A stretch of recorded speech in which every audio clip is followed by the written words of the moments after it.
পৰীক্ষিত ভয় হৈছিল 7 দিনত মোক তক্ষকে দংশন কৰিব, মোৰ মৃত্যু হ'ব, তেওঁ ভয় খাইছিল। আৰু সেইকাৰণে খুব গুৰুদেৱে কৈছিল বোলে হে ৰজা পৰীক্ষিত, তুমি চিন্তা নকৰিবা, এই শশাগৰাৰ পৃথিৱী, তুমি ৰজা, আৰু তোমাৰ আগত এই পৃথিৱীয়ে এজন ৰজা আছিল, নাম হৈছে শতাংগ ৰজা। তেওঁ মহাপৰাক্ৰমী আছিল আৰু তেওঁ দেৱসকলে আমন্ত্ৰণ কৰি দেৱতাসকলক সেনাপতি পাতি দৈত্যসকলৰ লগত যুদ্ধ কৰি সেইজন ৰজাই ইন্দ্ৰ অমৰাৱতী ৰাজ্যখনক সুৰক্ষিত কৰি ৰাখিছিল। আৰু এনেভাৱে বহু কাল যোৱাৰ পিছত এদিন ইন্দ্ৰই কৈছিল বোলে হে ৰজা শতাংগৰ, তুমি আমাক যথেষ্ট সহায় কৰিলা, তোমাৰো পৃথিৱীত এখন ৰাজ্য আছে, তুমি নিজৰ ৰাজ্যলৈ যোৱা। আৰু তুমি আমাক যি সহায় কৰিলা, তোমাক কি লাগিব আমাৰ দেৱসমূহৰ পৰা, তুমি আমাৰ পৰা ল'ব পৰা। তেতিয়া লগে লগে শতাংগই কৈছিল সেই দেৱগুৰু বৃহস্পতিক বোলে গুৰুদেৱ, তুমি মোৰ আয়ুসটো চাই দিয়া। লগে লগে বৃহস্পতি গুৰুৱে চাইছিল যে শতাংগক কৈছে যে তোমাৰ মাত্ৰ 2 দণ্ড সময় আছে, 2 দণ্ড সময় পিছত তোমাৰ মৃত্যু হ'ব। লগে লগে তেতিয়া ইন্দ্ৰক কৈছিল বোলে দেৱৰাজ ইন্দ্ৰ, তোমালোকে যদি দেৱসমূহে কিবা দিব বিচাৰিছা তেনেহ'লে মোক মুক্তি দিয়া। তেতিয়া লগে লগে দেৱৰাজ ইন্দ্ৰই কৈছিল বোলে হে ৰজা, মোৰ নিজৰে মুক্তি নাই, কাৰণ মোৰে এদিন মৃত্যু হ'ব, সেইকাৰণে যদি তুমি মুক্তি ল'ব বিচাৰিছা তেনে এক কৃষ্ণক ভজি তুমি মুক্তি সাধন কৰা। লগে লগে সেই শতাংগ ৰজাই ধৰাধাম পৃথিৱীলৈ আহি মন্ত্ৰীবৰ্গক মাতি নিজৰ পুত্ৰক ৰাজ্যভাৰ অৰ্পণ কৰি সেই 2 দণ্ড সময়ত ঈশ্বৰক চিন্তা কৰি গতি সাধন কৰিছিল। 1 দণ্ড 24 মিনিট, 2 দণ্ড 48 মিনিট সময়ত সেই পৰীক্ষিতক কৈছে হে ৰজা পৰীক্ষিত, সেইজন শতাংগ ৰজাই 2 দণ্ডত গতি পালে, তুমি 7 দিন জীয়াই থাকিবা, কিয় ভয় খাইছা? কাক কৈছে জানে? আমিও 7 দিনতে মৃত্যু হ'ব, কিন্তু আমি বাৰটো নাজানো। মৃত্যু কথা দুজনে জানিছিল, শতাংগ ৰজা আৰু পৰীক্ষিতে জানিছিল। আমিও জানো আমাৰ মৃত্যু 7টা দিনৰ ভিতৰত হ'ব, কোনটো বাৰত হ'ব কিন্তু আমি সঠিকভাৱে ক'ব নোৱাৰোঁ। যদি আমি ভাগৱত শাস্ত্ৰ, বেদ শাস্ত্ৰৰ সাধুসংগত থাকি একান্তৰভাৱে শ্ৰৱণ কীৰ্তন কৰোঁ, আমি নিজৰ মৃত্যু কথাও জানিব পাৰিম। যা হওক, এনেভাৱে আগবাঢ়ি গৈ সেই কপিল দেৱহতী আখ্যান আজি গংগা তীৰত পৰীক্ষিত মহাৰাজক খুব গুৰুদেৱে কৈছে হে ৰাজন পৰীক্ষিত, এই সংসাৰত একো নাই, মনুষ্যসকলে জন্ম লাভ কৰি ঈশ্বৰক নভজি তেওঁ কি কয় অন্তিম সময়ত যি আলয় আঠনি হয় আৰু যি যমদূতে ধৰি নি যমনগৰত যি শাস্তি প্ৰদান কৰে, এই মনুষ্য সংসাৰলৈ আহি বিষয় সংসাৰত মনুষ্যই কৰ্ম কৰি যি অকণমান পুণ্য সঞ্চয় কৰে, সেই পুণ্য দ্বাৰা 84 লক্ষ ৰিয়নি ভ্ৰমণ কৰি কৰি অৱশেষত মনুষ্য জন্ম পায়। আজি এই কথাখিনিকে কপিল মহাপ্ৰভুৱে দেৱহতী মাতৃক কৈ আছে। আৰু ইফালে গংগা তীৰত পৰীক্ষিত মহাৰাজক খুব গুৰুদেৱে কৈছে, নমখ্যা অৰণ্যত 28,000 ঋষিমুনিক খুদ গুৰুদেৱে কৈছে।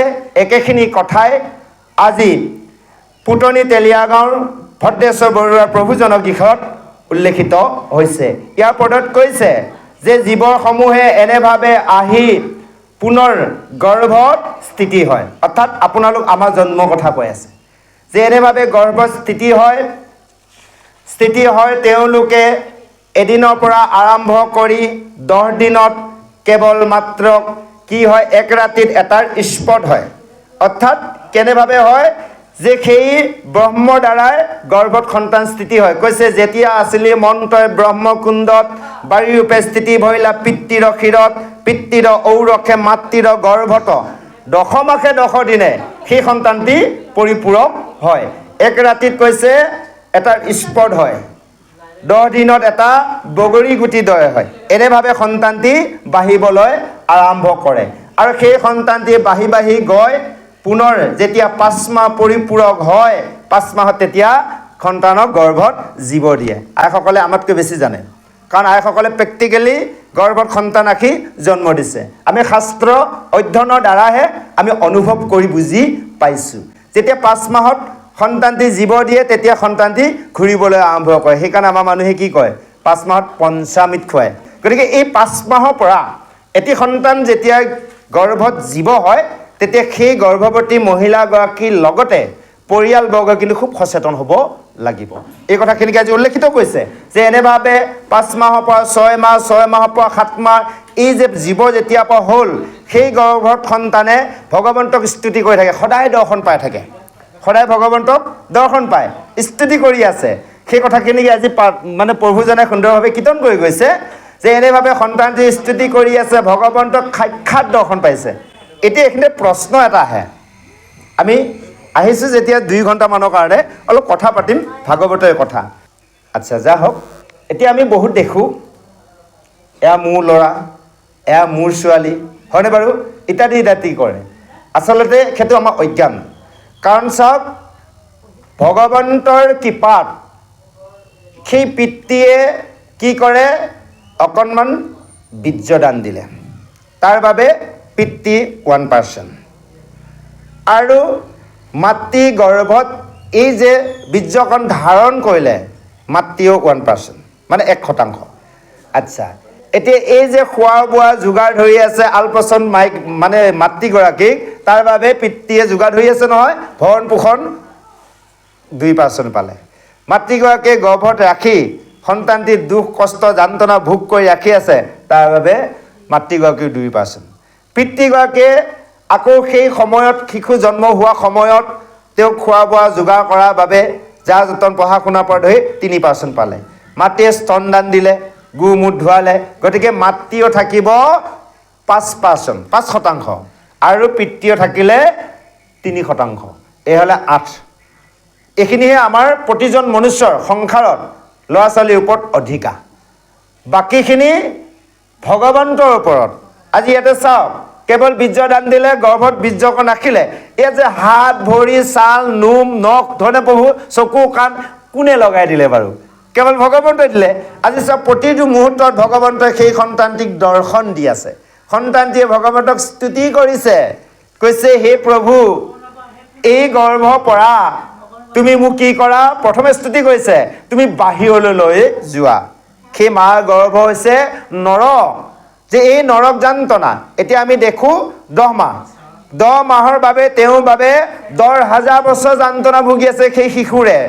গতিকে তেওঁ স্তুতি কৰি আছে, ভগৱন্তক দৰ্শন পায়, তুমি মোক এই নৰকৰ পৰা উদ্ধাৰ কৰা, এনেভাৱে উদ্ধাৰ কৰা বুলি স্তুতি কৰোঁতে কৰোঁতে যেতিয়া 7 মাহত সোমায়, 7 মাহত সোমোৱাৰ লগে লগে জীৱই কয়, প্ৰভু আগতেতো মই এনেভাৱে গৰ্ভত তোমাক স্তুতি কৰিছিলোঁ, আৰু এই গৰ্ভৰ পৰা বাহিৰলৈ যোৱাৰ লগে লগে মই তোমাক পাহৰি গ'লোঁ, যে প্ৰভু তুমি এই গৰ্ভৰ পৰা মোক বাহিৰলৈ কেতিয়াও নিনিবা। এনেভাৱে সেই শিশুৰে গৰ্ভত থাকি ভগৱন্তক দৰ্শন কৰি স্তুতি কৰি থাকোঁতে থাকোঁতে 9 মাহ পূৰ্ণ হয়, 10 মাহত প্ৰৱেশ কৰে, আৰু কৃষ্ণৰ অনুকূল প্ৰসূতি বায়ু, সেই প্ৰসূতি বায়ুৱে শিশুটিক ঠেলি বাহিৰলৈ উলিয়াই আনে। সেইকাৰণে আমাৰ হস্পিটেলত কি দিছে, সন্তান জন্ম হোৱা স্থান প্ৰসূতি বিভাগ, হয়নে বাৰু, এইটো শাস্ত্ৰসন্মত বেদৰ ভাষা, হয়নে বাৰু। গতিকে সেই প্ৰসূতি শব্দ অৰ্থ হৈছে কৃষ্ণ এটা বায়ু, সেই বায়ুৰ দ্বাৰা গৰ্ভ সন্তানক বাহিৰলৈ ঠেলি লৈ যায়। লগে লগে যেতিয়া বাহিৰলৈ সন্তানটি ওলাই আহিল, ওলাই অহাৰ লগে লগে তেজ পুজ লেটি বেটি হয়, কেৱল শিশুটিয়ে কান্দে। ইয়াতে শব্দ এটা দিছে তেৰা তেৰা, তেৰা তেৰা বুলি কান্দে। ইয়াৰ অৰ্থ কি জানে, আমাক সকলোৱে কি কয়, শিশুৱে কান্দিলে, মাজে মাজে কান্দিলে, খুব শিশুবিলাকে যে কান্দে, আপোনালোকে জানি ল'ব, যিটো শিশুৰে বেছিকৈ কান্দে জন্ম পিছত, জানি ল'ব গৰ্ভত বেছিকৈ ভগৱন্তক স্তুতি কৰি আছিল। তেতিয়া এই সংসাৰত অহাৰ লগে লগে, ভূমিষ্ঠ হোৱাৰ লগে লগে মায়াৰ বশৱৰ্তী হৈ গ'ল, ভগৱন্তক দেখা নাপায়। গৰ্ভত সন্তানটোৱে ভগৱন্তক দেখা পাই আছিল কাৰণে স্তুতি কৰি আছিল। যেতিয়া গৰ্ভৰ পৰা বাহিৰলৈ আহিল, মায়াত পৰি গ'ল, দেখা নাপায়, ভগৱন্তক বিচাৰিছে তেৰা তেৰা, আমি যে কওঁ ভালনে, তেৰাই ৰাখিছে, সেইজন তেৰাকহে বিচাৰি কান্দে। আমাৰ মানুহে নেভাবে ভোক লাগিছে, হয়নে বাৰু, গাখীৰ খুৱাই দিয়া, ক'ৰবাত পেট বিষাইছে, হয়নে বাৰু, ক'ৰবাত নিমপাতৰ ৰস কিবা ৰস খোৱা ব্যৱস্থা কৰোঁ, নহয়, তেওঁ ভগৱন্তকহে বিচাৰি কান্দিছে। যা হওক, এতিয়া অকণমান কথা পাতোঁ। এই যে সন্তান শিশুবিলাক যে কান্দে, আইসকলেতো কোলাত লৈ, আমিও লৈছোঁ বাৰু, হয়, কোলাত লৈ টিকাটোত চাপৰ এটা দি কিবা এটা কয়, কি বুলি কয় আইসকলে জানিব কওক। কিবা এটা কয় নে শিশুটিক মনে মনে থাকিবলৈ, বুজি পাইছে? বুলি আৰু কিবা এটা কয় আৰু ন, হয় নাই নাই কয় নে নকয় কওকচোন বাৰু। প্ৰতিজন আইসকলে নহয় প্ৰভুসকলেও মুখত ওলায়। ইয়াৰ অৰ্থ জানে? শব্দ হৈছে অসাৰ সংসাৰ, নাই শব্দ হৈছে একো নাই। বুজি পাইছেনে? আমাৰ মানুহে নাজানো আমি তত্ত্বটো, কিন্তু আমি সকলোৱে কওঁ নাই নাই। বেলেগোতো ক'ব পাৰিলোহেঁতেন নাই নাই। তাৰমানে কি? এখন অসাৰ সংসাৰ, একো নাই। আহিছা অকণমান পুণ্য লয়, হয়নে বাৰু? যাওঁতে অকলে যাব লাগিব, কি লৈ যাবা? কিন্তু এই তত্ত্বটো আমি কিন্তু নাজানো। কোৱাত কিন্তু সকলোৱে কওঁ নাই নাই। তাৰমানে কৈছে অসাৰ সংসাৰ, একো নাই। সেই পদত কৈছে এনেভাৱে সেই শিশুটিয়ে কৈছে বিস্তা মূত্ৰ অপবিত্ৰ শয্যা খুটিয়া থাকে, গাঁও কন্দুৱাই নপাৱয়, কোমল সৰি পায় দাহে মহে বেহি খায়, কেঞ্চুৱে পিপৰা যেন নয়, বসিবে উঠিবে আৰু নপাৰে এহিমতে, লুটা লুটি পৰিয়া কান্দয়। এতিয়া শিশুটিয়ে কান্দে। চাওক, এই 5 বছৰ বয়সটো খুব কষ্ট পায় শিশুবিলাকে, আমি অনুভৱ নকৰোঁ। 5 বছৰ বয়সত ইমান বুজি নাপায় নহয়। 5 বছৰ বয়সলৈকে মহে খায়, কিবা খায়। আটাইতকৈ বেছি মানে কি হয়, 1 বছৰ 1.5 বছৰলৈকে শিশুটোৱে লৰচৰ নিজে হ'ব নোৱাৰে। খুৱাই থ'লে আপুনি যদি এই গৰমৰ দিনত মচুৰি এটা দি নথয়, মাখি পৰিব, মহে খাব, কোমল খৰি। যেনেকৈ আপোনাৰ এই কেঁচুবিলাক যে ওলায়, পিপৰ পৰুৱাবিলাকে বেহি বেহি যে একদম যেনেকৈ কামুৰি কামুৰি খায়, শিশুবোৰক বোলে তেনেভাৱে কৰে। তেওঁ একো মাতিবও নোৱাৰে, একো কৰিবও নোৱাৰে, এনেভাৱে দুখ যন্ত্ৰণা ভোগ কৰে। আৰু এনেভাৱে শিশুকাল পাৰ হয়। 5 বছৰত যেতিয়া প্ৰৱেশ কৰে, তেতিয়া কৈছে এহিমতে শিশুকালে পঞ্চ বয়স মানে আনু নানা যাতনা ভুঞ্জয়। 5 বছৰলৈ যাতনা ভোগ কৰে। সেয়ে এইখিনিতে এই অধ্যায় সামৰণি মাৰিছে। আৰু আজি কবিজন আৰু গোপাল চৰণ দি যে আমাক সভাসদলৈ অকণমান উপদেশ আগবঢ়াইছে, আহক আমি প্ৰভুজনৰ মধুকণ্ঠে উপদেশকণ শ্ৰৱণ কৰোঁ। জয় কৃষ্ণ।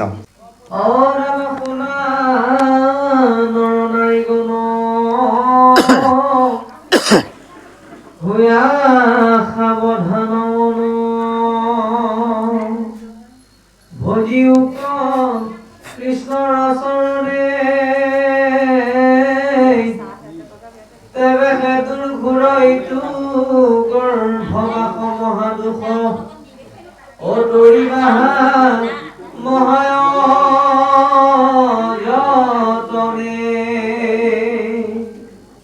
কৃষ্ণৰ কিং কৰে নিজ গোপাল চৰণ নিজ কহে গতি কৃষ্ণ গুণনাম আন কথা পৰিহৰি নিৰন্তৰে উচ্চ কৰি মুখ ভৰি গুণাৰাম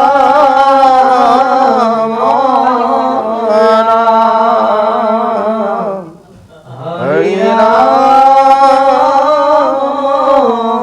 ৰাম জয় কৃষ্ণ। এইখিনিতে আমাক গোপাল চৰণ দিছ কবিজনাই সুন্দৰভাৱে উপদেশ দিছে। এই অধ্যায়ত যিটো মূল বিষয়বস্তু, এইখিনি আমি উপদেশত পাওঁ। সেইকাৰণে কৈছে শুনা নৰ নাৰীগণ। এতিয়া নৰ আৰু নাৰী আইসকলকে কৈছে নেকি? আমাক কোৱা নাই কি চাগে, নহয় জানো? নাৰী কৈছে যেতিয়া আৰু নহয়, ইয়াৰ অৰ্থ হৈছে নৰ, আমি মনুষ্য। নাৰী অৰ্থ হৈছে আমি সকলোৱে প্ৰকৃতি, আত্মা প্ৰকৃতি। সেইকাৰণে ভগৱন্তক আমি কি কওঁ সকলোৱে? হে কৃষ্ণ স্বামী। আমি যে এতিয়া এই প্ৰভুসকল আমাক দেখিছে, আমি কেইদিনমানৰ বাবে এয়া মায়াৰ স্বামী, অৰিজিনেল নহয়, এটা মায়াৰ। গতিকে ভগৱন্ত হৈছে অৰিজিনেল সকলো বাবে স্বামী। সেইকাৰণে কৈছে নৰ নাৰীগণ, সকলোৱে কিন্তু সাৱধান, মন সাৱধান কৰি শুনা আৰু সকলোৱে কৃষ্ণ চৰণত ভজনা কৰা। কাৰণ নহ'লে এই গৰ্ভৰ দুখ যন্ত্ৰণা কিমান ভোগ কৰিবা। কাৰণ বাৰে বাৰে আমি পুনৰপি জন্ম, পুনৰপি মৰণ, আমি বাৰে বাৰে জন্ম হৈছোঁ, বিষয় সংসাত আহিছোঁ, কৰ্ম কৰিছোঁ, পুণ্য সঞ্চয় কৰিছোঁ, স্বৰ্গত গৈছোঁ, নৰকত গৈছোঁ, পাপৰ বাবে পুনৰ 84 লক্ষ ৰিউনি ভ্ৰমণ কৰিছোঁ। সকলো গৰ্ভভাৰতে আহি আহি জন্ম লাভ কৰিছোঁ, কষ্টত যোগদান্তনা ভুগিছোঁ। সেইকাৰণে কৈছে যে কৃষ্ণ চৰণত সকলোৱে ভজাৰ আৰু খুব যত্নে ভজনা কৰা, বাৰে বাৰে এই জন্ম মৃত্যু চক্ৰত পৰিব নেলাগে। অৱশেষত গোপাল চৰণ দি যে নিজে কৃষ্ণ কিংকৰ হয়, সকলোকে কৃষ্ণ নাম ল'বলৈ দিছে। আৰু অৱশেষত কৈছে অন্য কামবোৰ এৰি নিৰন্তৰে, নিশব্দ অৰ্থ পানী দৰে উচ্চস্বৰে সকলোকে মুখ ভৰি নাম ল'ব দিছে। আহক আমি পদবন্ধলৈ আগবাঢ়িছোঁ। জয় কৃষ্ণ।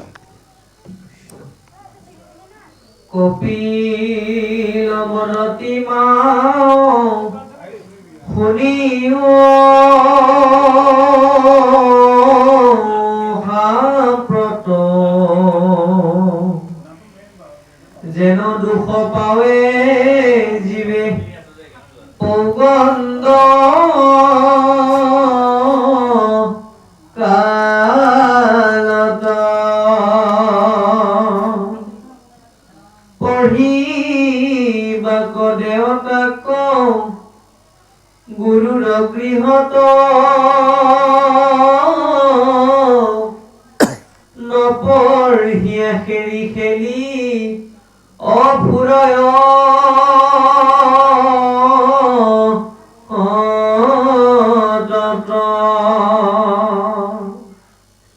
দেখিয়া গুৰুৱে আনি ধৰিয়া কোবাই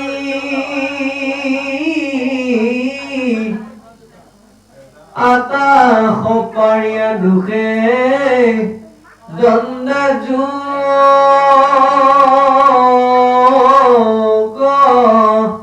যায় আৰবাহী মতে অনুনানাও দুখ কপাবয়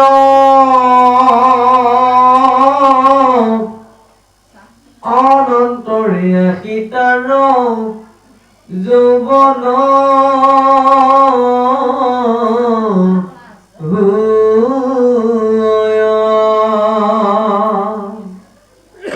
তাতো মনোবাঞ্ছিত নাপাই দুৰাচাৰ উঠে মহাক্ৰোধে শোক লভ পাৰ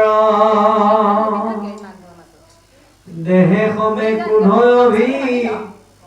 মান বাঢ়ি যায় হুয়া কামা তুৰণিতে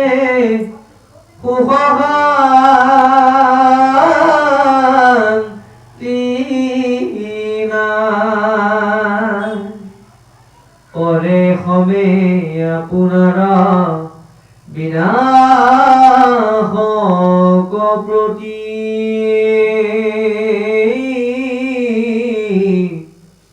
কৰয় বিগ্ৰহ মহা অধম দুৰ্মতি অপঞ্চভূত নিৰ্মিত দুখ হে কবুলি মুৰা অতাৰায় অৰ্থে ৰাতি দিনে কৰে কৰ্ম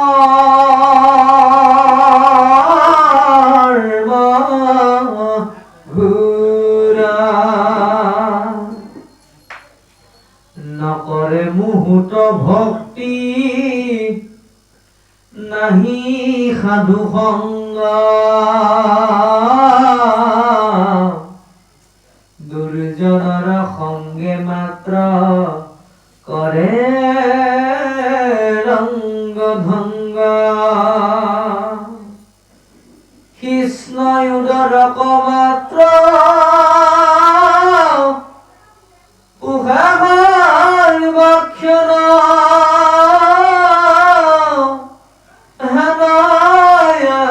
সাধু যিটো পৰমা পামৰ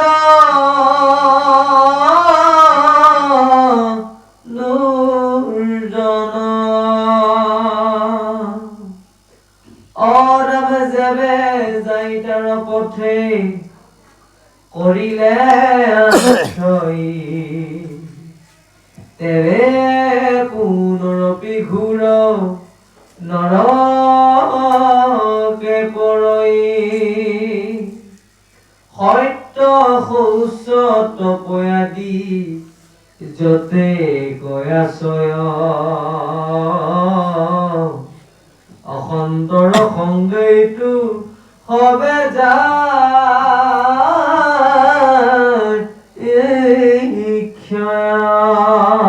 শিশব সাধু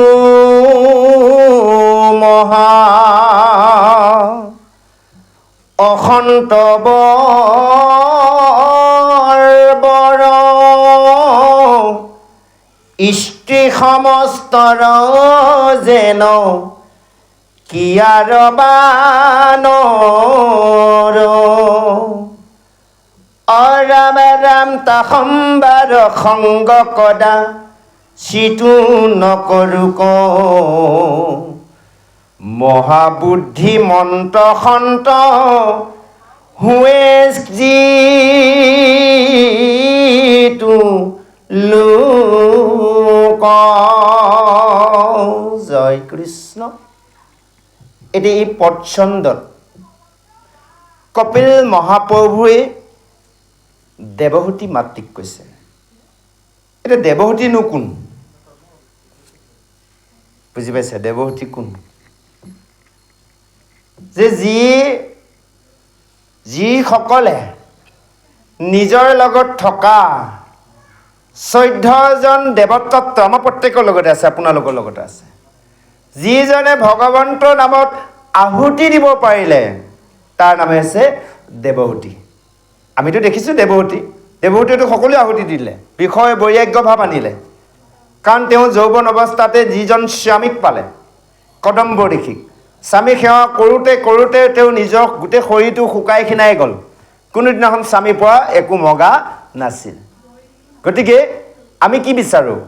আমি ইন্দ্ৰিয়ৰ সুখ 14 দেৱতত্ত্বৰ বাবে আমি কৰ্ম কৰা চিন্তা কৰোঁ, কিন্তু আমি ভগৱন্তৰ বাবে আত্মা কৰ্ম কৰা চিন্তা নকৰোঁ। আজি সেইকাৰণে কপিল মহাপ্ৰভুৱে দেৱহূতি মাতৃক, কোন দেৱহূতিক কৈছে? আপোনালোক আমাৰ সমস্তক কৈ আছে যে এনেভাৱে জীৱসমূহে সেই গৰ্ভত আহি জন্ম লাভ কৰাৰ পিছত এটি শিশুৰে 5 বছৰলৈ মহ দাৰ পোক পৰুৱা কামোৰ খাই কষ্ট ভোগ কৰে আৰু 5 বছৰ পূৰ্ণ হোৱাৰ লগে লগে, আজিকালি 5 বছৰ নহয়, স্কুলত এডমিশ্যন দিয়ে দিয়ে নহয় জানো প্ৰভু? গতিকে এই 5 বছৰটো শাস্ত্ৰসন্মত কথা। যা হওক, 5 বছৰত যেতিয়া গুৰুগৃহলৈ পঢ়িবলৈ দিয়ে, পঢ়া শুনা নকৰে, ফাং ফুং কৰে, গুৰুৱেও মানে শাস্তি দিয়ে, পিতৃ মাতৃও ধৰি কোবাই, তাতো দুখ পায়, অনেক কষ্ট দুখ যন্ত্ৰণা ভোগ কৰি কৰি অৱশেষত যায় যৌৱন অৱস্থাত আহে। অৰ্থাৎ এজন যুৱক মানে শিশু অৱস্থাৰ পৰা 12 বছৰ হোৱাৰ লগে লগে যৌৱন অৱস্থাটো গঢ় লয়। অৰ্থাৎ 12 বছৰত ব্ৰহ্মস্থিতি হয়। যে 12 বছৰত যেতিয়া যৌৱন অৱস্থাত পৰি গ'ল, যৌৱন অৱস্থাত পৰাৰ লগে লগে তেতিয়া কি হয় জানে? লাহে লাহে অকণমান সেই ল'ৰাবোৰৰ স্বভাৱবিলাক অলপ সলনি হয়, চাল চলন ভাষ্যবোৰ সলনি হয়। যা হওক, এতিয়া কৈছে যেতিয়া সেই সময়ত আহিব, তেওঁলোক অহাৰ লগে লগে যৌৱন অৱস্থাত পৰাৰ লগে লগে তেতিয়া মনত কিছুমান ভাৱনা আহে, অনেক ভাৱনা আহে। ভালটো থাকেই, বেয়াটো বেছি চিন্তা আহে। এই বেয়া ভাৱনাবোৰে কি কৰে? তেওঁলোকে কিবা বিচাৰে, নেপালে খং কৰে, আৰু কিছুমান বস্তুৰ প্ৰতি লোভটো বেছি হয়, আৰু দেহত কিছুমান কুটভাৱ আহিব, আৰু কামাৰটোৱা হয়, কেৱল দিনে ৰাতে সুখ শান্তি নাই। সেইকাৰণে আমাৰ কি হয় জানে? শাস্ত্ৰসন্মত বেদসন্মত ল'ৰা ছোৱালীক আমি 5 বছৰ বয়সলৈ খুব মৰম কৰিব লাগে। 5 বছৰ বয়সৰ পৰা 15 বছৰ বয়সলৈ খুব শাসন কৰিব লাগে। 15 বছৰ পূৰ্ণ মানে 16 বছৰলৈকে শাসনত ৰাখিব লাগে। যদিও পিতৃ মাতৃ প্ৰত্যেকৰে ল'ৰা ছোৱালীৰ প্ৰতি মৰম যিমান আছে, কিন্তু এইটো ওপৰত দেখাব নালাগে। শাস্ত্ৰসন্মত কৈছে আৰু প্ৰেক্টিকেলি আমি প্ৰয়োগ কৰিছোঁ। আমাৰ যেতিয়া ভগৱন্তই দিয়া ছোৱালী এগৰাকী ল'ৰা এটা, ল'ৰাটোক দেখি ছোৱালী এজনীয়ে মাকক কয়, অ' মা, দেউতাই দেখোন মোক মৰম নকৰে, বাবুক খুব মৰম কৰে বুলি কয়। কিন্তু এই মৰমটো যে ভিতৰত ৰাখিছোঁ মই নেদেখাওঁ। কাৰণ কিয়?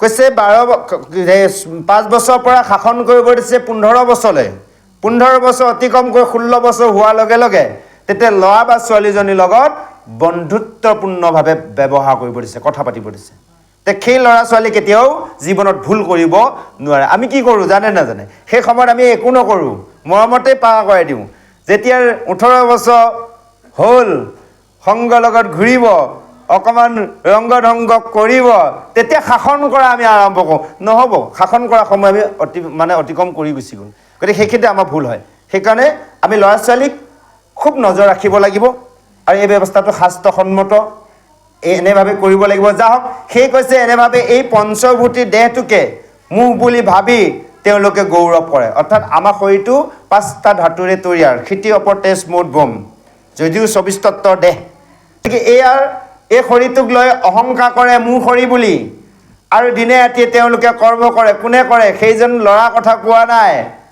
হয়তো আপোনালোক আমিও হ'ব পাৰোঁ সেই অৱস্থাটো অতিক্ৰম কৰি আহিছোঁতো এতিয়া যদি আমি দিনে ৰাতিয়ে বিষয় কৰ্মকে চিন্তা কৰি থাকোঁ অহৰ্নিশ বিষয় সংসাৰ আছোঁ কৰ্ম কৰিবই লাগিব হয়নে বাৰু কিন্তু অহৰ্নিশ যদি আমি সেই কৰ্মটোকে চিন্তা কৰি থাকোঁ তেনেহ'লে সেই কথাখিনি আপোনালোক আমাকে কৈ আছে সেইকাৰণে কৈছে যে এনেভাৱে কৰ্ম কৰে দিনে ৰাতিয়ে আজি কপিল মহাপ্ৰভুৱে কৈছে হে মাতৃ মোক কোনো কাৰণত নভজে আৰু সাধু সংগ নকৰে মোক ভক্তি নকৰে সেইসকলে দুজন সংগ কৰে দুজন সংগতে আনন্দ কৰে আৰু কেৱল উদৰ ভৰাই পেট পোহা চিন্তা কৰে আৰু সেইসকলে হৈছে অসাধু সেইসকলে পামৰ আৰু সেইসকলে হৈছে দুৰ্জন এতিয়া কাক কৈ আছে যদি এই কৰ্ম আমি কৰি আছোঁ দিনে ৰাতিয়ে বিষয় কৰ্ম কৰিব লাগিব বিষয়ত থাকি আমি কৰ্ম কৰিব লাগিব যেনেকৈ কৈছে পদুম হয়নে বা পত্ৰত যেনেকৈ জলতে থাকে জলে স্পৰ্শ নকৰে তদনু বিষয়ত আমি থাকিলেও বিষয় আমাক স্পৰ্শ কৰিব নোৱাৰিব কেনেভাৱে ইয়াক সহজ কৰি বুজাই দিছোঁ এতিয়া চাওক এটা বস্তু ধৰি ল'লোঁ এই বস্তুটো কি কৰি দিলোঁ এৰি দিলোঁ হাতৰ পৰা গ'ল কিন্তু বস্তুটো যদিও পেলাই দিলোঁ মনৰ পৰা কিন্তু বস্তুটো পেলাই দিয়া নাই হয়নে প্ৰভু এইটো ডাঙৰ বস্তু আমাৰ মানুহে ক'ব পাৰে বোলে মই বাদ দিলোঁ দিয়ক বুলি কয় আজিৰ পৰা কিন্তু মাজে মাজে ভাবি থাকে নকৰে কামটো ভাবি থাকে তো সেইটোৱে মানুহক অশান্তি সৃষ্টি কৰে আজি বৰ্তমান সময়ত আমি কেতিয়াবা অশান্তিত থাকিবলৈ বিভিন্নজন মানুহক দুখ মনে দেখা যায় সদায় মানুহক হাঁহি মুখে থাকিব লাগে দুখ মনে থকা কোনো প্ৰয়োজন নাই এইটোকে কৈছে এতিয়া চাওক এতিয়াৰ এই বিষয়ক আমি এৰি দিলেও কিন্তু বিষয় আমাক লগ নাই কাৰণটো হ'লে আমি মনৰ পৰা এৰি দিব পৰা নাই তো মনে হৈছে আটাইতকৈ দুজন আমি মনৰ পৰা এৰিব পাৰিব লাগিব ইয়াক সেইকাৰণে প্ৰমাণ কৰি আমাক কিছুমান শাস্ত্ৰই সন্মত কৰি আমাক দেখুৱাই দিছে কাৰণ চাওক আমি বিষয়ক আপুনি মই এৰি দিওঁ বুলি এৰি দিব নোৱাৰোঁ বিষয়ত থাকিয়ে আমি বিষয়ৰ কৰ্ম কৰিয়ে চলি যাব লাগিব গতিকে আমি এতিয়া চাওক এই বিষয় সংসাৰ সকলো জানো জানি বুজি আমি তাক নেওচিব পাৰিব লাগিব ত্যাগ দিব পাৰিব লাগিব যাওক এতিয়া এই কাম শক্তি দ্বাৰাৰ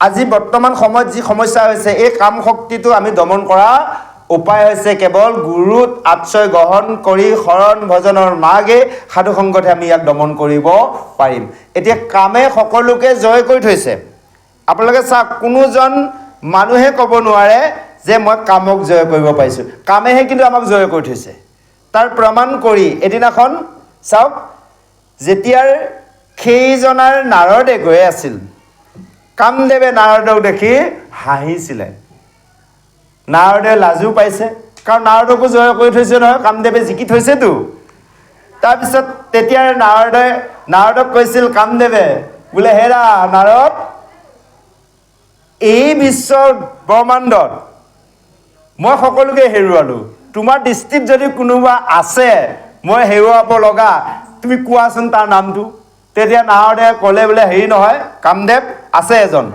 সেই বৃন্দাবনৰ ব্ৰজত অৰ্থাৎ গকুলত সেইজন কৃষ্ণ আছে তুমি যোৱা তেওঁক যদি তুমি জয় কৰিব পাৰা যুদ্ধত তেতিয়াহ'লে তোমাক কামদেৱ বুলি মই চিনি পাম লগে লগে সেই কামদেৱে বৃন্দাবনলৈ গৈ অৰ্থাৎ গকুললৈ গৈ কৃষ্ণক কৈছে বোলে প্ৰভু তোমাৰ লগত কিন্তু মই যুদ্ধ এখন কৰিব লাগিব বোলে কি যুদ্ধ কৰিবা তুমি বোলে কাম যুদ্ধ বোলে ঠিক আছে হ'ব এই যেতিয়াৰ কৃষ্ণই হ'ব বুলি ক'লে লগে লগে সেইদিনাখন গধূলিয়ে বৃন্দাবনত গৈ কৃষ্ণই বাঁহী বজাই দিলে এই যে ৰাস বুজি পাইছে বাঁহী বজাই দিয়াৰ লগে লগে সমস্ত গোপী খাৰা হৈ গ'ল, কেৱল কৃষ্ণ অকলে।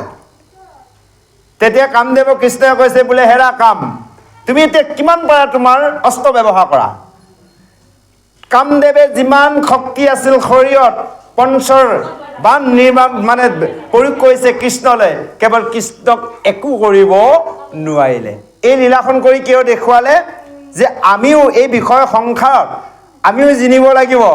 অৰ্থাৎ অৱশেষত কামদেৱে বোলে নোৱাৰি কৃষ্ণৰ চৰণত ধৰি কৈছে, প্ৰভু মই হাৰি গ'লো, তুমি জিকিলা। সেইকাৰণে কৈছে তুমি মই চ্যুত, তুমি অচ্যুত।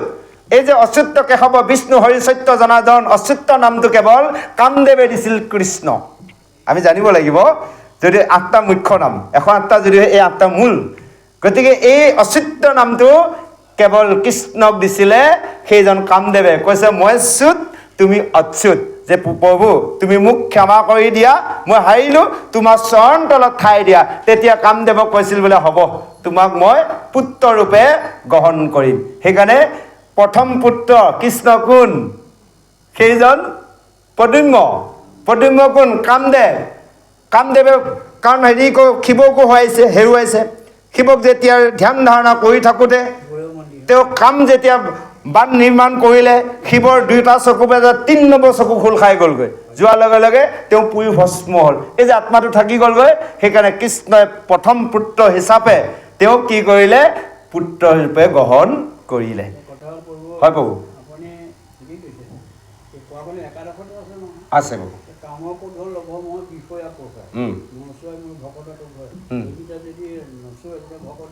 হয়, নোৱাৰি। কামৰ লগত ক'ত থাকে চাব দেই, কামৰ লগত ক'ত এৰাই নাই, নাই কামৰ লগত ক'ত থাকে, লোভৰ লগত মোহ থাকে, মোহৰ লগত মাংস থাকে। 6টা বস্তু দিছে, 2টা বস্তু এৰাই নাই। যেনে প্ৰকৃতি পুৰুষৰ নিয়ন্তা মাধৱ আৰু কাম ক'ত 2টা বস্তু। কামটো আহিলে ক'তো আহিব, লোভটো আহিলে মোহটো আহিব, ধৰ্মটো আহিলে অহংকাৰ আহিব, এৰি নাই। গতিকে এইটো শাস্ত্ৰৰ কৰ্মত আপুনি কৰিছে উদ্ধৱ, উদ্ধৱে আমাৰ কৰি গৈছে, গম পাইছেনে? সেইকাৰণে সপ্তম স্কন্ধটো প্ৰহ্লাদে কৈছিল হিৰণ্যকশিপুক। কাৰণ হিৰণ্যকশিপুৰে প্ৰহ্লাদক কৈছিল, হেৰা এই 3 তৈলোকৰ ৰজা মই, 3 তৈলোক জয় কৰি থৈছোঁ, 3 তৈলোকে মোক ভয় খায়, তুমি মোৰ পুত্ৰ হয় মোক ভয় নোখোৱা। তেতিয়া প্ৰহ্লাদে কৈছিল বোলে, প্ৰীতি তুমি 3 তৈলোক জিনিব পাৰিলা, তুমি নিজক জিনিব নোৱাৰিলা। সেই নিজক হৈছে কি? কাম, ক্ৰোধ, লোভ, মোহ, মদ, মৎসৰ্য। এতিয়া শেষত কৈছে, এনেভাৱে সেইজনে নৰকৰ পথ আশ্ৰয় গ্ৰহণ কৰে, তেওঁ সত্য শৌচ সমাৰ দ্বাৰা সকলো গুচি যায়, কেৱল অসংগ সংগত থাকি তেওঁ নিজৰ আয়ুটো ক্ষয় কৰে। সেই কৈছে, শিশৱ অসাধু মহা অসন্ত বৰ্বৰ স্ত্ৰী সমস্ত যেন কিয়াৰ বানৰ।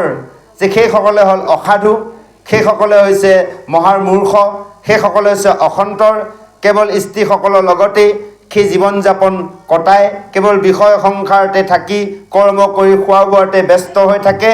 সেইকাৰণে কৈছে সেইসকলৰ সংগৰ কেতিয়াও তুমি গ্ৰহণ নকৰিবা। কাক কৈছে? কপিলে দেৱহতীক কোৱা নাই, আমাক কৈ আছে। অসৎবোৰৰ সংগ আমাক ত্যাগ দিব দিছে, কাৰণ সৎসংগই মানুহক জীৱনটো সলনি কৰি দিয়ে, অসৎ সংগই মানুহক জীৱনটো বৰবাদ কৰি দিয়ে। তাৰ প্ৰমাণ আপোনালোকে চাব, এজন মানুহৰ সংগৰ দ্বাৰা সন্মান বাঢ়ে, সংগৰ দ্বাৰা কমে। এতিয়া আপোনালোকে মাখিবোৰ দেখিছে হয়নে প্ৰভু? এই যে মাখিবোৰ, শাক চব্জি মাছ মাংসৰ দোকানত কিমান মাখি পৰি থাকে। মাখিবোৰ কিবা দাম আছেনে? একো দাম নাই। মাখিও দাম আছে। যদি সেই একেখিনি মাখিয়ে, এটা মাখি সোণাৰী খালত যদি সোণৰ পালাৰ ফালে সোণাৰী সোণ জোখা সময়ত পৰি থাকে, আজি বৰ্তমান সময় অনুসাৰেদি সেই মাখিটো, এটা মাখিৰ দাম কিমান হ'ব জানে? 5,000, 5,000 নহ'লেও 2,000 টকা হ'ব, হয়নে বাৰু? তেতিয়া চাওক, এতিয়া আমি যদি অসৎ সংগত আছোঁ, সেই মাছ মাংস চব্জি দোকানত পৰি থকা মাখিকেইটাৰ দৰে আজি যে ইয়াত সৎসংগত আছোঁ, এতিয়া সোণৰ পালাত পৰি থকা মাখিকেইটাৰ দৰে। অৰ্থাৎ অসৎ সংগত কেনেকৈ?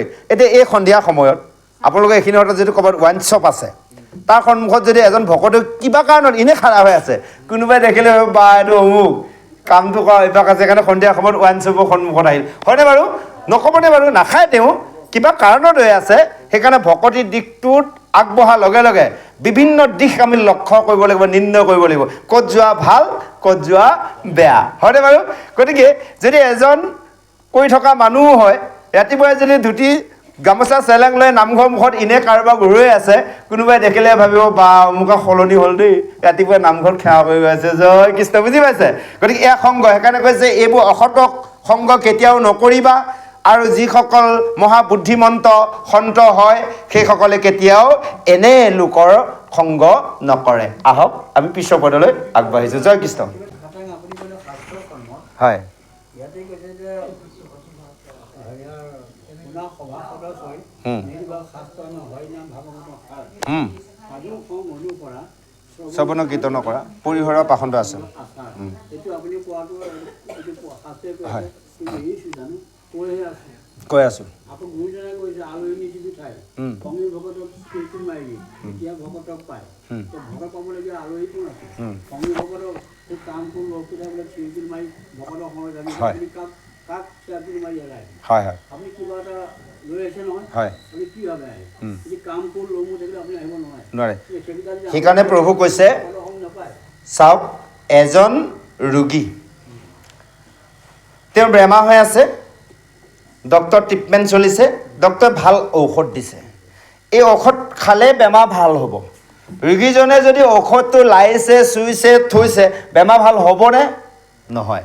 তদনুৰূপ এই শাস্ত্ৰই যি সন্মতি দিছে, যি জ্ঞান দিছে, ইয়াক যদি জানি বুজি আমি জীৱনত প্ৰয়োগ নকৰোঁ, আমাৰ কামত আহিবনে?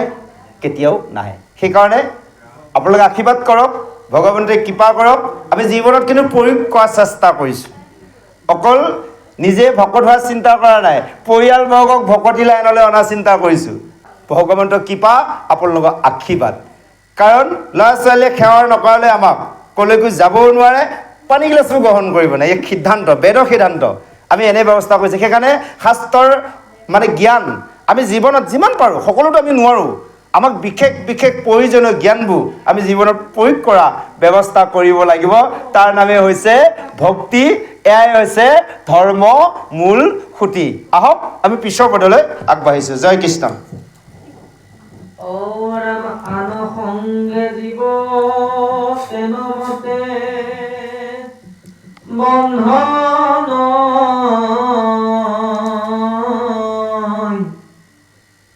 নাৰীৰ সংগীৰ সংগ জীৱতে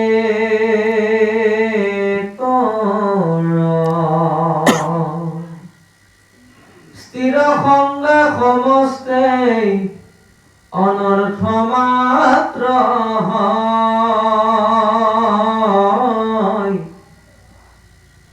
আকমই তুজু আগে কৰোহুৰি পূৰ্বে ব্ৰহ্ম দুহিতাৰ ৰূপক দেখিয়া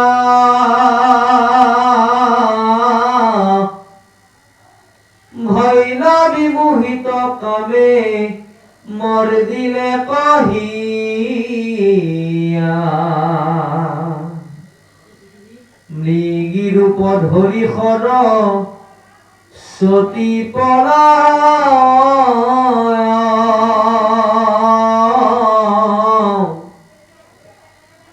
মৃগৰূপ ধৰি বিধি পাছত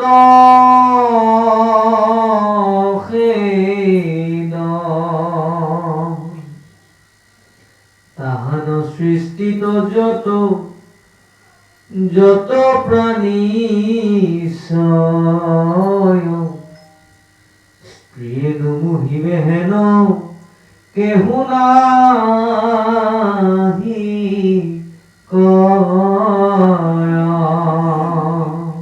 জাগো স্বামী কৰি মই মানুহ গানত নুহি কয় পতিটো মৃত্যু বিচাৰ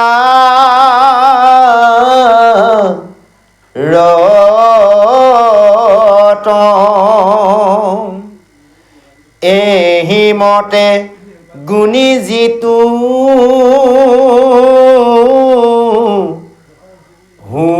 ভাগ্যৱতী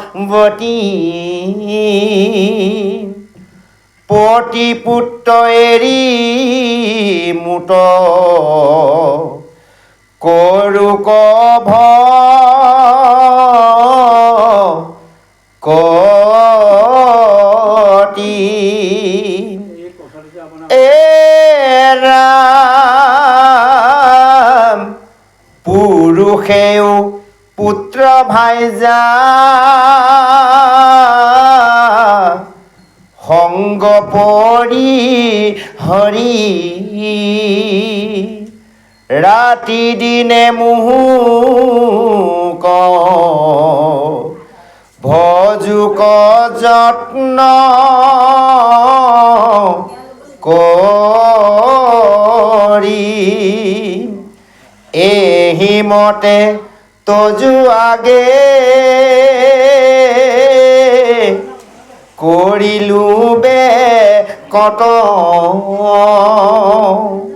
পাপ কৰ্ম ফল জীৱে ভুঞ্জে যেন মত জয় কৃষ্ণ। এতিয়া সুন্দৰভাৱে কপিল মহাপ্ৰভুৱে দেৱহূতি মাতৃক কৈছে, হে মাতৃ, এনেভাৱে সেই জীৱসমূহে পঞ্চভূতি দেহত আবদ্ধ হয়, সেই নাৰী সংগ কৰি সেইসকলে অনৰ্থ হয়। আৰু সেইকাৰণে হে মাৰ মই তোমাক কওঁ শুনা, স্ত্ৰী সংগৰ আটাইতকৈ দুৰ্জন। ইয়াৰ পূৰ্বতে ব্ৰহ্মাই নিজৰ দুহিতা অৰ্থাৎ তেওঁ নিজৰ পুত্ৰসকলক সৃষ্টি কৰাৰ পিছত এগৰাকী কন্যা সৃষ্টি কৰিছিল, যাৰ নাম সৰস্বতী।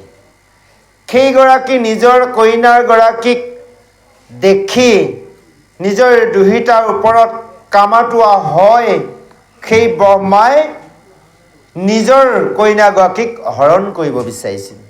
আৰু তাকে দেখি সৰস্বতীয়ে মৃগৰ ৰূপ ধাৰণ কৰিলে আৰু ব্ৰহ্মায়ো তেওঁ মৃগৰ ৰূপ ধাৰণ কৰি পিছে পিছে ঘূৰি ফুৰিছিল। আৰু অৱশেষত তেওঁ যেনিবা মৰিচিকে আদি কৰি তেওঁ পুত্ৰসকলে ব্ৰহ্মাক ভুল শুধৰণি কৰাই দিলে। সেইকাৰণে কৈছে যে সেইজন সৃষ্টিকৰ ব্ৰহ্মায়ো নিজৰ দুহিতাৰ ৰূপত মোহিত হয় কামাতুৱা হৈছিল। সেইকাৰণে ব্ৰহ্মাৰ সৃষ্টি এই জীৱসমূহে কোনো কাৰণত স্ত্ৰী সংগৰ পৰা বাচাৰ উপায় নাই। সেয়ে কৈছে কেৱল প্ৰভু ভগৱন্ত নাৰায়ণৰ চৰণ সেৱাৰ ব্যতিৰেকে এই স্ত্ৰী মায়াৰ পৰা কোনেও বাচিব নোৱাৰে। আজি এনেভাৱে কপিল মহাপ্ৰভুৱে দেৱহূতি মাতৃক কৈছে, সেই কৈছে স্ত্ৰী মায়াৰ দেখি কেনে বল দশো দিশে যিনি আখে নিপতি সকল স্ত্ৰীয় মায়া বল কিমান চোৱা। দশো দিশে কেৱল সেই ৰজাসকলে, অন্য ৰজা বাদ দিয়ক, আপোনালোক আমি একোজন ৰজা নিজৰ আইগৰাকীক লৈ এখন সোণৰ সংসাৰ কৰিবলৈ গৈ বিভিন্ন দিশত বিভিন্ন কৰ্মত আমি জয় হৈ অহা চিন্তা কৰি আছোঁ, হয়নে প্ৰভু? সেইকাৰণে কৈছে যে স্ত্ৰী চোৱা এয়া মায়াৰ স্ত্ৰী মায়াৰ বল। সেইকাৰণে দশো দিশে সেই ৰজাসকলে জিনি আহে। সেই কৈছে গৃহ মাজে নাৰী সবে কটাক্ষ মাত্ৰতে, কেৱল গৃহত নাৰী কটাক্ষতে এতিয়া স্বামীসকলে কৰ্ম কৰা যায়। এতিয়া কথা হ'ল হয় বহু কৃষ্ণ। এতিয়া যদি আমি বিশ্ব ব্ৰহ্মাণ্ডৰ কথা আমি শুদ্ধ ব্ৰহ্মাণ্ডত চাওঁ, এতিয়া ভগৱন্তৰ আত্মাৰূপে শৰীৰত আছে। এতিয়া দেহ প্ৰকৃতি এই দেহত আবদ্ধ হৈ গ'ল। দেহে যি যি ইন্দ্ৰিয়ৰ কৰ্ম কৰিব বিচাৰিছে ভগৱন্তে তাতে আবদ্ধ হৈ দৌৰি ফুৰিছে। প্ৰভু কিবা এটা ক'ব বিচাৰিছিল, আহক কৃষ্ণ। আপুনি বা কথাটো কৈছোঁ মই, হয় মায়া যে মুহি আছে তাৰ চাৰিদিশত গিৰি মুহি আছে। হয় ৰাম অৱতাৰ ৰামৰ সীতা কাৰণে দাপত আপোনাৰ দ্ৰৌপদীৰ কাৰণে যুদ্ধখন লাগিলে, হয়নে? গতিকে আজিৰ পৰা যুদ্ধখন হৈ আহিছে তাতে যদি কোনোবাই আৰু ধৈৰ্য সহকাৰ লৈছে, গতিকে পাইছে হয় আত্মাক চিনিবৰ কাৰণে ধুবলৈ দিয়ে হয় কৃষ্ণ সেইকাৰণে প্ৰভু ভগৱন্তৰ সৃষ্টিয়ে হ'ল প্ৰথম নাৰী সৃষ্টি মায়া সৃষ্টি হয়নে বাৰু প্ৰথম সৃষ্টিয়ে ভগৱন্তৰ মহিলা কৈছে বোলে অকলশৰে থাকি মই কৰোঁ কোনো কাজ হৃদয়ৰ পৰা কৰি ল'ম তো মহামায়াক বাছ সেই মায়াৰ দ্বাৰাই ভগৱন্তই এই জগত সৃষ্টি কৰিছে নিৰ্মাণ কৰিছে 14 ভুৱন গতিকে মায়াতে আমি সকলো মোহিত এই মায়াতে থাকি মায়াৰ পৰা আমি কেনেকৈ তৰিব পাৰোঁ তাৰহে বিকল্প ব্যৱস্থা আমি কৰিব লাগে কৃষ্ণই ভুল কৰা নাই নেকি আমালৈ কিয় দি গ'ল হয় তেওঁ সেই হৰমোহনৰ সেই যুক্তি ধৰি সেইকাৰণে কিয় কৰিলে বাৰু হয় তেওঁ যদি ক'লে মায়া কৰি শিৱক দেৱালে বোলে নগাঁ ডিষ্ট্ৰিক্টত দেৱাই সেইটো কিয় দুখি গ'ল সেইটো ভকতে কেনেকৈ মানিব হয় সেইকাৰণে কৈছে মায়াৰ শক্তিটো দেখাইছে মায়াৰ ইমান শক্তি এই মায়াৰ পৰা বাচিব লগা হ'লে কেৱল সেইটো কাৰণে কৈছে কেৱল কৃষ্ণ চৰণ মায়াৰ যিজন অধিকাৰী তেওঁ চৰণত যদি শৰণাপন্ন লোৱা যায় তেতিয়াহ'লে মায়াৰ পৰা তৰিব পৰা যাব আমি যদি বেলেগৰ ওচৰত আশ্ৰয় লওঁ তেতিয়া মায়াৰ পৰা আমি তৰিব কেতিয়াও নোৱাৰোঁ এইটো আপুনি মই যিমানে কৰি চাই দিব তেতিয়াও নিবাৰণ নহয় গতিকে কিমতে ভক্তি কৰিব তোমাক হৰি হৰি তোমাৰ মায়া মৰমিতা হৰি হৰি সেই ভাগ কিয় লিখিলে আছে কাৰণ লিখিছে হে যেতিয়া গুৰুজনাই গৈছিল কান্দিছিল মহাই বোলে মহাই মহাৰ কাৰণে কান্দি আছে উপায় কি হ'ব কিমতে ভগৱতী সেইকাৰণে মাথে মুখা লগাই দিয়ে তোমাৰ মায়া মৰমিতা মোৰ কাৰণে মহাই কান্দিছে যে সি যে চিন্তা কৰে কি যদি মৰিব সেইটো চিন্তা কৰা নাই মোৰ কাৰণে কান্দিছে হয় সিও যে মৰিব চিন্তা কৰা নাই উপায় কি হ'ব বৌয়ে বোলে মানুহ কি হ'ব এতিয়া বোলে কৰিব যদি কি উপায় দিবলৈ কি কৰিব তোমাক হৰি সেই চিন্তা লগাই নিলে গতিকে সেই মায়া বা নিবাৰণ হ'ব কোনো সাধু মহন্ত শিৱ হওক কৃষ্ণ হওক বা কিবা হওক ৰজা প্ৰজা তেতিয়াও নহ'ব কিন্তু কথা নিজক নিজে চিনি নোপোৱালৈকে তাকেতো কৈছোঁ প্ৰভু গতিকে আমি সেইজনা ভগৱন্তক যদি চিনি নাপাওঁ মায়াৰ পৰা তৰিব নোৱাৰে এতিয়া পদতে ক'লে পদ ফাঁকি মাতি দিছোঁ কিন্তু নাৰায়ণে বিনে দেখিও বিচাৰি তাংক মাত্ৰ মুহিবে নোৱাৰে একো নাৰী ভগৱন্তক মুহিব নোৱাৰে গতিকে ভগৱন্তক যদি আশ্ৰয় লোৱা যায় তেতিয়া মায়াৰ পৰা আপুনি মই তৰি যাব পাৰিম কিন্তু এই কথাটো আমি জানিব লাগিব এইটো নহয় মায়াৰ পৰা আমি নিব পাৰিম কিন্তু আমি মায়াৰ অধিকাৰীজনৰ লগত আমি সখিত্ব বন্ধুত্ব পাতিব লাগিব এতিয়া সেইজনক পাতিবৰ কাৰণে আমি জানিব লাগিব সেইকাৰণে কৈছে বিশ্ব ব্ৰহ্মাণ্ডত ভগৱন্তক বিচাৰি নাই লাভ নাই ভগৱন্ত নিজৰ লগত আছে সেইকাৰণে গীতায়ো কৈছে প্ৰথমে আত্মজ্ঞানী হোৱা আত্মবুদ্ধি হোৱা আত্মপৰিচয় হোৱা বিশ্ব ব্ৰহ্মাণ্ডত কাকো বিচাৰিব নালাগে নিজৰ লগত থকাজনক চিনি পোৱা এতিয়া আকৌ ভাগৱত তাপৰ্যত লিখা নাই জানো আপোনাৰ কৈছে সেইজন ভগৱন্তক আমি বেলেগত বিচাৰিব নালাগে নিজৰ লগতে আছে সেইজনক যদি চিনি পালোঁ বিশ্ব ব্ৰহ্মাণ্ডত আৰু বেলেগক চিনি পাব লগা প্ৰয়োজন নাই প্ৰথমে আমি নিজক চিনি ল'ব লাগিব এতিয়া আমি নিজক চিনি নাপাওঁ বেলেগক চিন্তা কৰোঁ আমি নহ'ব প্ৰথমে আমি নিজক চিনিব লাগিব সেইজন ভগৱন্ত আমাৰ হৃদয়ত আছে আমাক এইজনক চিনি পাবলৈ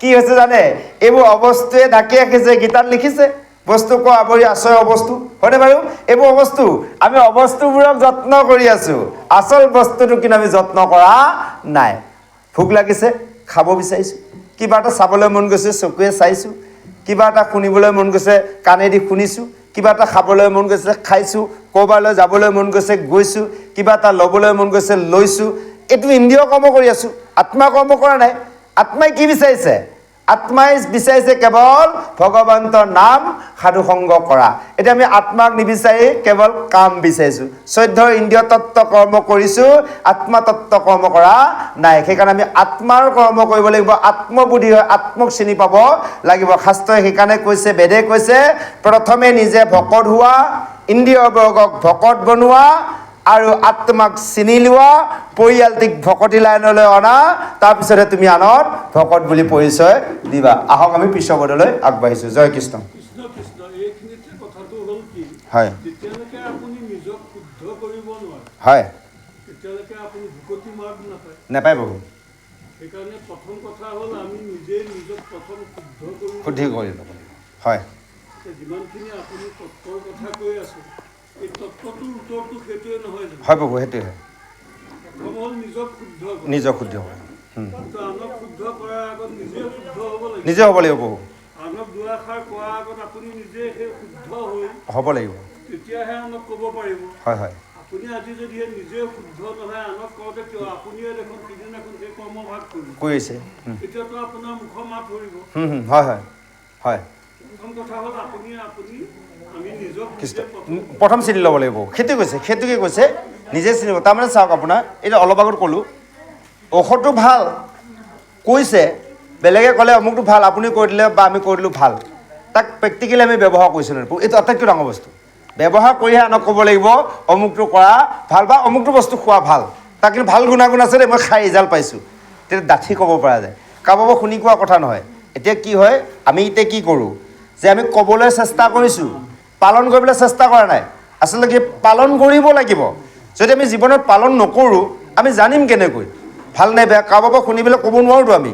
গতিকে সেইকাৰণে প্ৰভু কি কৈছে, প্ৰথমে আমি কি কৰিব লাগিব, জীৱনত আমি প্ৰয়োগ কৰাৰ ব্যৱস্থা কৰিব লাগিব। সেইকাৰণে এই ভক্তি কৰিবলৈ যাওঁতে, ভকত হ'বলৈ যাওঁতে, দেখা চাতো ভকত সকলোৱে হৈ আছোঁ। এই ভকতৰ নিয়ম নীতি মানে ইয়াক যিটো আমি পৰিচৰ্যা কৰাটো, তাক পালন কৰাটো বৰ সহজ কথা নহয় প্ৰভু।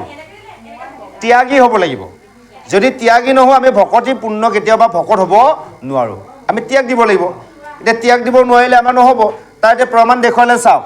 এতিয়া সেই গোপীসকলে যেতিয়া কৃষ্ণই বাঁহী বজাওঁতে গৈছিল, এইটো আমাক এটা শিক্ষা দিলে। এতিয়া আমি কি কৰোঁ, আজি এই সেৱকীয়ে হয়তো বহুত ভকতনিক মাতিছে ইয়াত, কিন্তু অহা নাই। কিয় অহা নাই আমি নাজানো। বা ৰাজহুৱা অনুষ্ঠান এভাগ পাতে, তাতো ভকতে যাবলৈ টান পায়, ভেজাল দেখুৱায়। কাম আমাৰ মানুহৰ আপোনাৰ হাত তিনিখন নহয়, সোঁহাত বাওঁহাত, এখন অজুহাত আছে, কিবা এটা অজুহাত উলিয়াই নহাকৈ থাকে। আচ্ছা, এতিয়া যিমানে কাম নাথাকক, কাম ডাঙৰ নে শ্যাম ডাঙৰ অৰ্থাৎ ৰাম ডাঙৰ, আমি এইটো চাব লাগিব। আমি কাম এৰিব নোৱাৰোঁ, ভকতৰ সংগলৈ নাযাওঁ। এদিনটো আমি একেবাৰে এৰি যাব লাগিব। সেইদিনাখন কোনোবাই থাকিব পাৰিমনে? আমি কেতিয়াও নোৱাৰিম। সেইকাৰণে চাওক, যেতিয়া যিখিনি সময়ত সন্ধিয়া সময়ত সেই গোপীসকলে কোনোবাই গাই খীৰাইছে, কোনোবাই নিজৰ শহু শাহুক সেৱাৰ, নিজৰ স্বামীৰ বাবে কিবা খোৱা যোগাৰ, কোনোবাই নিজৰ শিশুক গাখীৰ খুৱাই আছিল, নহয়নে বাৰু? প্ৰভু কৃষ্ণ সেনে সময়ত কৃষ্ণই বাঁহী বজালে, সকলোটো পেলাই থৈ গোপীসকলে গুচি গ'ল। গৈছিল নে নাই বাৰু? এইটো কি শিক্ষা দিলে আমাক?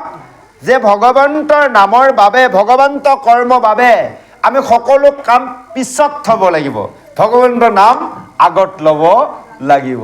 এয়া হ'ল ভকতৰ ভক্তিৰ লক্ষণ। এতিয়া আমি কি কওঁ, কিবা এটা নহয় কিবা এটা অজুহাত দেখুৱাই লাহে ধীৰে যাওঁ বা নোযোৱাটো আমি বিচাৰোঁ, হয়নে প্ৰভু? গতিকে এই ব্যৱস্থাকৰণ কৰিব লাগিব। এই শিক্ষা দিবলৈ সেই বৃন্দাবনত লীলা পাতিছিল ভগৱন্ত কৃষ্ণই। দুটা ক'লোঁ আমি, এটা মায়াক কামদেৱৰ বাবে, আৰু এটা হ'লে ভগৱন্তৰ গোপিনীসকলক মাতি দেখুৱাই দিলে যে গোপীসকলে সকলো গৈছিল কেৱল কামভাৱে ভজিবলৈ ভগৱন্তক, কিন্তু কামভাৱে নহয়, তেওঁলোকে কিভাৱে পালে? কেৱল ভক্তিভাৱে পাই গ'লে, কামভাৱে ভগৱন্তক জয় কৰিব পাৰিলে বা প্ৰাপ্ত হ'ল। গতিকে সেইকাৰণে আমি এই দিশবোৰ চাব লাগিব। শাস্ত্ৰৰ কিছু জ্ঞান আমি অনুসৰণ কৰি জীৱনত প্ৰয়োগ কৰা চেষ্টা কৰিব লাগিব।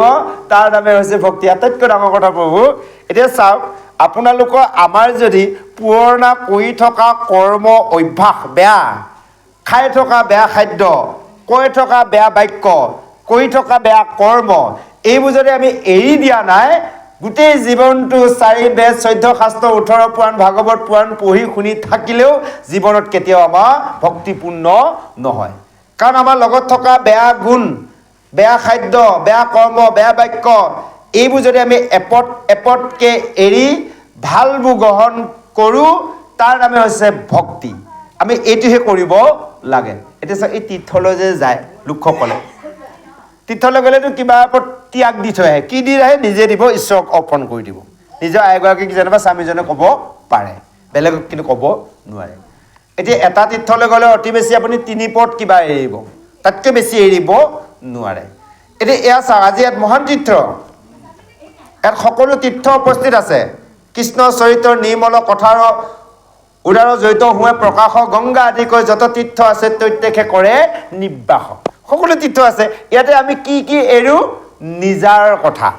এতিয়া আমি অভাজনে আজিলৈকে এই পৃথিৱীত যিমান তীৰ্থ আছে একো তীৰ্থই দৰ্শন কৰা নাই।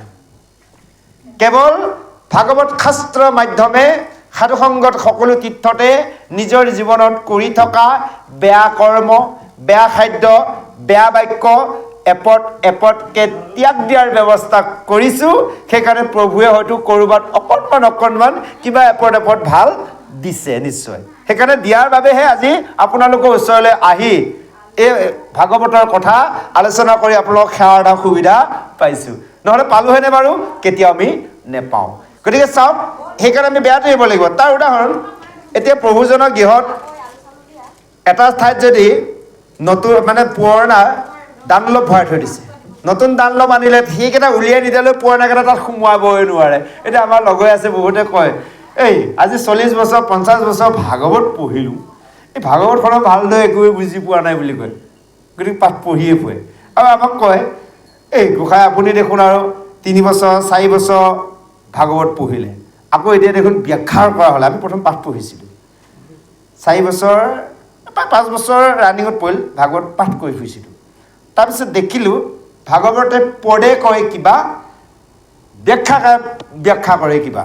দেখিলোঁ এনেভাৱে যদি ভাগৱতৰ গতিধাৰাটো যায়, সমাজখনে নাজানিব ভাগৱতত কি লিখা আছে, ভাগৱতৰ মূল বস্তুটো নাজানিব। সেইকাৰণে এই সংস্কৃত ভাগৱতত লিখিছে, এজন যদি ভাগৱতৰ ব্যাখ্যাকাৰে পদ এৰি অন্য ব্যাখ্যা কৰে, 2টা কথা লিখিছে। 1 নম্বৰতে সেই কথাখিনিৰ দ্বাৰা শুনোতাসকলৰ যিমান ভাল কথা নকওক কোনো উপকাৰ নহয়।